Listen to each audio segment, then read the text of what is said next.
মই এইটো কথাই কৈছোঁ, গোহাঁই ঘৰত কোন কল খোৱা নাই। তোমাক সোধাই নাই নহয় গোহাঁই ঘৰত কোনে কল খাইছে, সেইটো ক'ব। যোনে খাইছে ই ক'ব। এতিয়া পাকিস্তানত গৈছে নে যোৱা নাই, হাঁ ইয়া না, তেওঁ কিয় কৈ নিদিয়ে? ক'ৰবাত বান্ধি লৈ দিছেনে গলত কিবা তেওঁ কৈ দিলে হ'ল, গৈছোঁ যোৱা নাই। অসমৰ ৰাইজটো আৰু তেওঁক ভাল পোৱা ৰাইজো আছে নহয়, ভাল পোৱা ৰাইজখিনিয়ে ভাল পাব নহয়। এতিয়া গোটেইবিলাকে বেয়া পোৱা হৈ গৈছে তেওঁক। এতিয়া আচল কথাটো নকয়, হয়নে নহয়? আচল কথাটো ক'ব লাগে গৌৰৱ গগৈ ডাঙৰীয়াই। গৈছে নে যোৱা নাই কৈ দিয়ক। আৰু যদি গৈছে কিমান দিন আছে, কি কৰিলে 15 দিন থাকি, এইখিনি কথাটো অসমৰ তেওঁৰ মুখেৰে কোৱাটো বিচাৰিছোঁ। চৰকাৰলৈ ঠেলিব নাপায় নহয়। তেওঁ নিশ্চিতভাৱে বিভিন্ন সূত্ৰত আপোনালোকৰ মাধ্যমতে যিবিলাক খবৰ পাই আছোঁ, সেই খবৰবিলাকে কি কৈছে যে নাগৰিকত্ব তেওঁলোকৰ ভাৰতীয়ৰ পৰা গৈ ব্ৰিটেইন নাগৰিকত্ব ল'লে। এনেকুৱা যদি কথা হয়, তেনেহ'লে যদি নিজৰ এই জন্মভূমি মাতৃভূমিখনৰ প্ৰতি যদি নিজে জন্ম দিয়া সন্তানটোক যদি এই যিটো নাগৰিকত্বৰ অধিকাৰৰ পৰা মাক দেউতাকে তেওঁলোকেতো জনা হোৱা নাই, যদি অধিকাৰৰ পৰা বঞ্চিত কৰে, গতিকে এই কথাটো ভাৰতবৰ্ষৰ ৰাইজে গম পোৱা উচিত। তেওঁ কৈ দিয়ক মোৰ ল'ৰা ছোৱালী দুটা ভাৰতীয় নাগৰিক নহয়, বা মোৰ ল'ৰা ছোৱালী দুটা ভাৰতীয় নাগৰিক হয়, বা মোৰ ল'ৰা ছোৱালী দুয়োটাই দ্বৈত নাগৰিকত্ব লাভ কৰিছে, কথাটো কৈ দিয়ক। এইখিনি কথা নকৈ কেৱল মাত্ৰ তেওঁ মুখ্যমন্ত্ৰী ডাঙৰীয়াই হওক বা অন্য কোনোবা নেতাৰ কথাই হওক, তেওঁ খালি উত্তৰটো আওপকীয়া কৈ দিয়ে। যদি তেওঁৰ কথা আছে, তেওঁক মই এইটোৱে আজিও কৈছোঁ, সদায় কৈ আছোঁ যে তেওঁ গৈছিল নে যোৱা নাই পাকিস্তানত। গৈছে যদি একো দোষাৰোপ কৰা নাই নহয়, গৈছে নে যোৱা নাই সেই কথা কৈ দিয়ক। আৰু 15 দিন কি কৰিলে সেই কথাটো কৈ দিয়ক। তেওঁতো এটা পাব্লিক লিডাৰ নহয় জানো?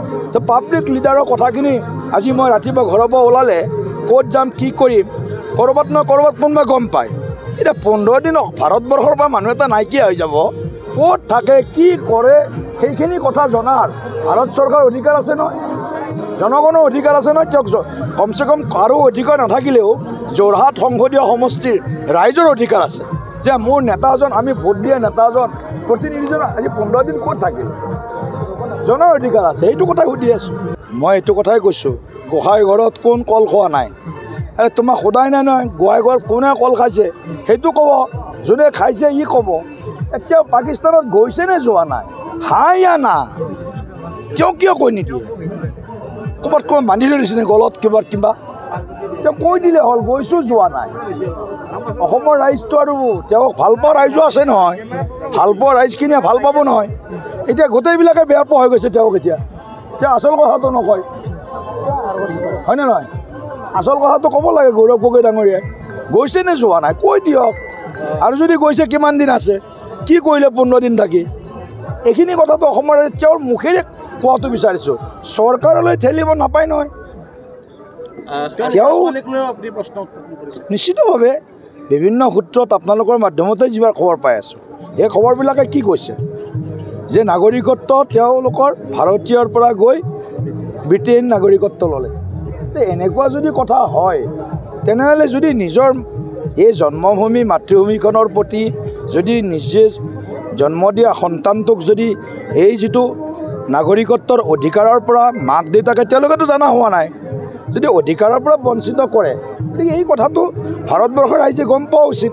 তেওঁ কৈ দিয়ক মোৰ ল'ৰা ছোৱালী দুটা ভাৰতীয় নাগৰিক নহয়, বা মোৰ ল'ৰা ছোৱালী দুটা ভাৰতীয় নাগৰিক হয়, বা মোৰ ল'ৰা ছোৱালী দুয়োটাই দ্বৈত নাগৰিকত্ব লাভ কৰিছে, কথাটো কৈ দিয়ক। এইখিনি কথা নকৈ কেৱল মাত্ৰ তেওঁ মুখ্যমন্ত্ৰী ডাঙৰীয়াই হওক বা অন্য কোনোবা নেতাৰ কথাই হওক, তেওঁ খালি উত্তৰটো আওপকীয়া কৈ দিয়ে।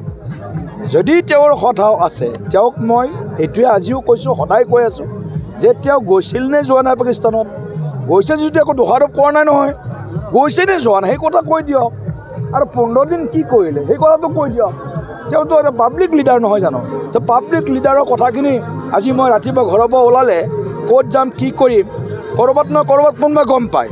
এতিয়া 15 দিন ভাৰতবৰ্ষৰ পৰা মানুহ এটা নাইকিয়া হৈ যাব, ক'ত থাকে কি কৰে সেইখিনি কথা জনাৰ ভাৰত চৰকাৰৰ অধিকাৰ আছে নহয়, জনগণৰ অধিকাৰ আছে নহয়। তেওঁক কমচে কম কাৰো অধিকাৰ নাথাকিলেও যোৰহাট সংসদীয় সমষ্টিৰ ৰাইজৰ অধিকাৰ আছে যে মোৰ নেতাজন, আমি ভোট দিয়া নেতাজন, প্ৰতিনিধিজন আজি 15 দিন ক'ত থাকিল, জনাৰ অধিকাৰ আছে। সেইটো কথাই সুধি আছোঁ।